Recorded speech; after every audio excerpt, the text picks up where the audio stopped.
இப்போ ஒரு பக்தனோட வாழ்க்கையில சனி இருக்குன்னு வச்சுக்கலாம். 7.5 சனியா இருக்கலாம், அஷ்டம சனியா இருக்கலாம். வேதனைகளும் கவலைகளும் சூழ்ந்து உங்க வாழ்க்கை இருக்க போதும் ஜோசியர் சொல்லிட்டாரு. ஆமா. இப்போ ஒரு முருக பக்தன் அந்த கஷ்டத்தை கடந்துதான் ஆகணுமா, இல்ல சனி பகவான் ஏதாவது சலுகை பண்ணுவாங்க? நிச்சயமா அற்புதமான ஒரு கேள்வி. இந்த ஜாதகம் இதில் எல்லாம் பார்த்துட்டோம் அப்படின்னா அந்த ஜாதகம் எதை திருப்ப சொல்லுது, ஏன் நமக்கு இந்த பீரியடில் 7.5 சனி பிடிக்கணும்னு ஒரு கேள்வி வரணும்ல.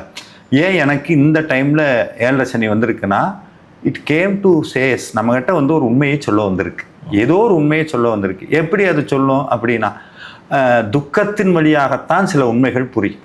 நீங்கள் நல்லா கவனிச்சிங்கன்னா, சந்தோஷமாக இருக்கும்போது நம்ம இருக்கிற நிலையை விட துக்கமாக இருக்கும்போது ரொம்ப இன்டெப்த்தாக அதை மட்டும்தான் யோசிப்போம். சந்தோஷம் வரும்போது வேற எதையோ யோசிப்போம், துக்கம் வந்துட்டா தூங்கக்கூட முடியாது, அதில் அவ்வளவு இன்டெப்த்தாக யோசிப்போம். அப்போ ஏதோ ஒரு உண்மையை நம்மகிட்ட சொல்ல வருது. அப்படி இந்த முருக பக்தியில் இருக்கும்போது ஒரு உண்மையை புரிஞ்சுக்கணும்னா, துன்பம் துயரம் வந்தாலும் அதை நம் அனுபவித்து தான் ஆகணும். இதை நிறையா பேர் இப்போ என்னன்னா, முருக பக்தியில் வந்துட்டா நீங்கள் கஷ்டமே பட வேண்டாம், சாமி எல்லாம் பார்த்துக்குவார். அப்படி இல்லை. அந்த துக்கம் வரும்போது முருக பக்தியில் இருக்கவனுக்கு ஒரு உண்மை புரியும், இந்த துக்கம் எதுக்கோ வந்திருக்கு, ஏதோ என் வாழ்க்கையில சொல்ல வந்து, ஏன்னா இந்த துக்கம் வெளியிருந்து வரல, நான் பண்ணது எனக்கு ரிட்டர்ன் வந்திருக்கு. அப்போ இது என்னன்னா, சுவாமியினுடைய பேரை சொல்லி சகிச்சிக்க முடியும், தாங்கக்கூடிய தைரியம் வரும். மித்தவங்களை விட திருப்புகழ் பாடக்கூடிய அடியார்களுக்கு ஒரு தனி தைரியம் வரும். என்னன்னா, முருகன் அந்த துக்கத்தை தாங்கிக்கக்கூடிய இந்த தைரியத்தை கொடுப்பான் அப்படின்னு. எத்தனையோ அடியார்களுடைய வாழ்க்கையை சாட்சி இருக்கு. பழனி தலபுராணம் இருக்கு பாருங்க, அந்த தலபுராணம் எழுதினவருக்கு கண்ணு கிடையாது. அவர் வந்து பிறவியிலேயே கண் பார்வை, பிறந்து குழந்தையா இருக்கும்போது கண் பார்வை இருந்தது, நோயினாலே கண் பார்வை போயிடுச்சு. அவங்க அப்பா அம்மா கொண்டு போய் முருகன்ட்ட வச்சுட்டு கேட்குறாங்க, நீ கொடுத்த குழந்தை இப்படி பார்வை போயிடுச்சேன்னு.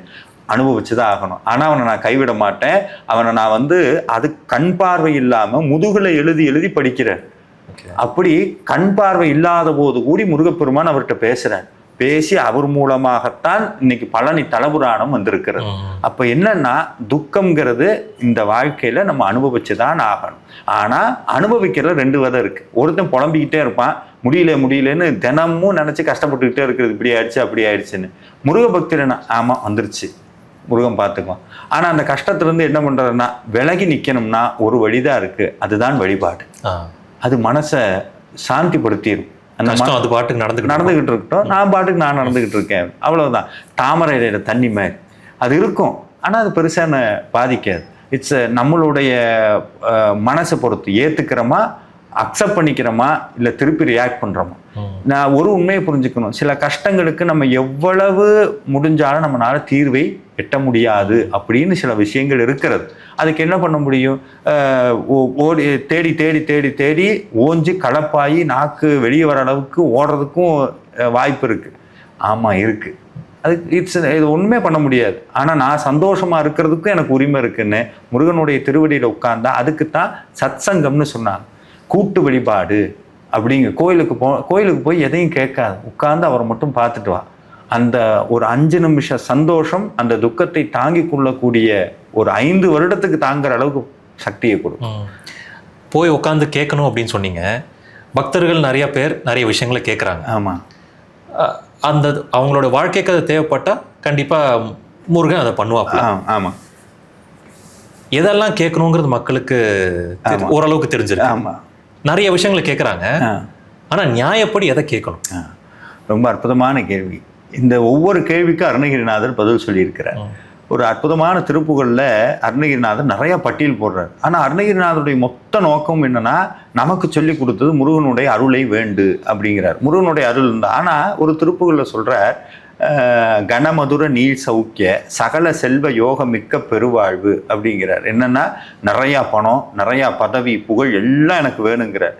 இதெல்லாம் இருக்கிற இது நம்ம என்னன்னா, முருகனுடைய அருள் இருந்தால் போதுங்கிறவர் இதெல்லாம் பட்டியல் போடுறேன்னா, அதுக்கடுத்து சொல்றார், கணமதுர நீள் சௌக்கிய சகல செல்வ யோகமிக்க பெருவாழ்வும் தகமை சிவ ஞானம் முக்தி பரகதியும் கொடுத்து உதவி புரிய வேணும் நெய்த்த வடிவேலான்கிறார். ஏன் இந்த உதவிங்கிற வார்த்தையை அங்கே பயன்படுத்துறாருன்னா, அருணகிரிநாதர் சொன்னா முருகன் செஞ்சிருவார். வானா வந்து நிற்பார், இங்கே போகணும்னா கூட்டு போயிடுவார். பரகாய பிரவேசம், அதாவது கூடு விட்டு கூடு பாயிறது, அஷ்டமா சித்தி அத்தனையும் அவருக்கு வந்தது. ஆனா அவரு போய் இவ்வளவு நெருக்கமான நபர்கிட்ட நம்மளுடைய ஃப்ரெண்டுகிட்ட எங்கேயாவது போய் உதவி பண்ணுன்னு கேட்போமா? அதை பண்றான்னு தான் சொல்லுவோம். ஆனா ஏன் உதவி பண்ணுன்னு சொன்னார்னா கேட்டது அவருக்காகல, நமக்காக. இப்ப என்னுடைய ஃப்ரெண்டுக்கு ஏதாவது ஒரு ஹெல்ப் பண்ணணும்னா எங்க அப்பாட்ட என்ன சொல்லுவேன், அவனுக்கு கொஞ்சம் ஹெல்ப் பண்ணுவோம் அப்படி. அதே மாதிரி நமக்காக அருணகிரிநாதர் இதையெல்லாம் பட்டியல் போடுறாரு. ஏன் இதை பட்டியல் போடுறாருன்னா இதையெல்லாம் அவனுக்கு கொடு, அதை கொடுத்ததுக்கு அப்புறம் தான் அவனுக்கு ஒரு உண்மை புரியும், இது எதுலையுமே உண்மையான சந்தோஷம் இல்லை அப்படிங்கிறது அப்பதான் புரியும். ஒருத்தன் ஜிலேபியே சாப்பிட்டது இல்லை, அவன்கிட்ட போய் ஜிலேபி சாப்பிடாதன்னா என்ன பண்ணுவான்? ஆமா, அதை பார்க்கணும், சாப்பிடணும்னு தோணும். இந்த சாப்பிடு 2, 3, 5 திகட்டிடும். அட இது நல்லா இல்லை, தூக்கி போட்டுருவான். அப்போ சாமி கிட்ட ஆரம்ப நிலையில கேளுங்க, தப்பே கிடையாது. என் குழந்தைக்கு நல்ல உடம்பு ஆரோக்கியத்துக்கு கூட, எனக்கு கல்யாணம் நடக்கும், எல்லாம் கேளுங்க. சாமி கொடுப்பார், கொடுக்காம போகவே மாட்டார். கொடுக்கலையா, சில விஷயங்கள் நம்ம வாழ்க்கையில கிடைக்கலையா, நான் முன்னா சொன்னதுதான், ஏதோ நமக்கு இல்லை, அக்செப்ட், கேட்கக்கூடாதுன்னு சொல்லவே இல்லை. ஆனா இது அத்தனையும் தாண்டி கூட இன்னொரு வேண்டுதலை வைங்க. என்னன்னா, முருகா உன்னுடைய அருள் எனக்கு வேணும். அது காந்த மாதிரி, எதையெல்லாம் நீங்க கேட்குறீங்கன்னு அதெல்லாம் இழுத்துட்டு வந்துடும். நான் என்ன சொல்றேன், அதெல்லாம் வேணுங்கிறேன். நான் என்னன்னா டைரக்டா காந்தத்துக்கு போயிடுறேன். உள்ளுக்குள்ள முருகா என்னைக்கும் அருள் வேணும், வேற எதுவும் எனக்கு வேண்டாம். இது தைரியமா சொல்லணும், தைரியமா சொல்லணும். நிறைய பேர் என்ன வேண்டான்னு சொல்லி அதை அவர் கேட்டு எல்லாத்தையும் ரிஜெக்ட் போயிடுவார் அப்படின்னு. நானும் அப்படி கிடையவே கிடையாது. ஏன்னா நீங்க எல்லா அருளாளருடைய வரலாறு எடுத்து படிச்சீங்கன்னா அவங்க கேட்காமே உங்களுக்கு எல்லாம் வருது, கேட்காமே உங்களுக்கு வருது. ஒரு பக்கம் ஞானசம்பந்தர் காசு கேட்டார்னா சாமி இந்தா அப்படின்னு கொடுத்துட்றாரு, அப்பருக்கு கொடுக்குறார். அருணகிரிநாதர் ஒரு திருப்புகழில் சொல்றார், அவர் திருப்புகழ் எழுதி சைன் போட்டு கொடுத்து ஒரு ராஜாங்கத்துக்கு அனுப்புனா ராஜா அந்த ராஜாங்கத்தையே ஒரு பேர் எழுதி வைக்கிறேங்கிறார், ஒரு திருப்புகழில் சொல்றார். இதெல்லாம் எப்படி நடக்குதுன்னா, முருகனுடைய அருள் எந்த உயிர்ல பதியுதோ அந்த உயிருக்கு எது எல்லாம் தேவையோ அது தானாக அவனை தேடி வரும், தானாக தேடுவோம். அது வினையினால் கிடைக்கக்கூடாதுன்னு இருந்தால் கூட அதுக்கு மாற்றாக என்ன இருக்கிறதோ அது அவனை தேடுவோம். அப்படி அது இல்லை, நடக்கலை அப்படின்னாலும் அது அவனை பெருசா பாதிக்காது. அதுதான் எப்படின்னா, இப்போ 10 பேர் வெயில்ல போறாங்க, 10 பேர்ல முருக பக்தனுக்கு மட்டும் என்ன ஆகுனா கொடை கிடைக்கும். நீ வெயில போய்த்தாகணும், வேற வழி இல்லை, வெயிலே எல்லாம் மாற்ற மாட்டார். ஆனா கொடையாக முருகனுடைய அருள் நிற்கும். அப்ப சாமிகிட்ட என்ன போய் கேளுங்கன்னா, முருகா என்னைக்கும் உன்னுடைய அருள் இருக்கணும், என்னைக்கும் உன்னுடைய திருவடி மனசுல இருக்கணும், வாயார திருப்புகழ் பாடணும், மனதார உன்னை நினைக்கணும், அவ்வளவுதான். டைரக்டா இதை கேளுங்க, மற்றதெல்லாம் தேவையான வந்து சேரும், தானா வந்துடும். அதான் பக்தர்களோட வாழ்க்கையில வேலோட ரோல் என்ன? ரொம்ப அற்புதமான ஒரு விஷயம். ஏன்னா மித்த எல்லா கடவுள் வழிபாட்டிலையும் ஒரு கடவுளுடைய ஆயுதத்தை வச்சு பூஜை பண்றதா இது கிடையாது. பெருமாள்கிட்ட சுதர்சன சக்கரம் இருக்கு, ஆனா இவ்வளவு பிராமணம்ட்டா வர்றதில்லை. வேல் வேறு முருகன் வேறு கிடையாது, வேல் தான் முருகன். வேல் பூஜை பண்ணுனா நம்ம சமயத்துல சொன்ன முக்கியமான பூஜைகளை பண்ணின பலன் ஒருத்தனை தேடி வந்து சேரும். அதுக்கு அந்த பூஜைலாம் பண்ணக்கூடாதுன்னு இல்லை. இப்போ சிவ பூஜைக்கு தீட்சை வாங்கணும், சிவ பூஜைக்கு தீட்சை வாங்கி பண்ணணும். சாலிகிராம பூஜைக்கும் சில நியமங்கள் உண்டு, ஆனா வேல் பூஜைக்கு அந்த நியமங்கள் எல்லாம் கிடையாது. முருக பக்தி தான் நியமம். சாமி சொல்றார், எப்படி முருகனை கும்பிட்றதுன்னா ரொம்ப சிரமப்படாது. பக்தியாள் யானுனை பலகாலும் பற்றியே மா திருப்புகழ் பாடி. பக்தியோடு வேல் வச்சு பூஜை பண்ணணும்னா பக்தி இருந்தா போதும். பக்திக்கு என்ன இலக்கணம்னா, முருகா உன்னுடைய அருள் வேண்டும், அதை தவிர எனக்கு எதுவும் வேண்டான்னு நினைச்சு வேல் பூஜை பண்ணணும். இப்போ இந்த வேல் பூஜை பண்ணுனா என்ன கிடைக்கும்னா, அருணகிரிநாதர் சொல்றார், துதிக்கும் அடியவர் ஒருவர் கெடுக்க இட நினைக்கின் அவர் குலத்தை முதல் அறக்கலையும் எனக்கும் ஓர் துணையாகும். உற்ற துணையாக இருக்குங்கிற, நமக்கு கெடுக்கணும்னு ஏதோ ஒன்று நினைக்குது. எது நினைக்குன்னா நம்ம வினை தான் நினைக்கும்.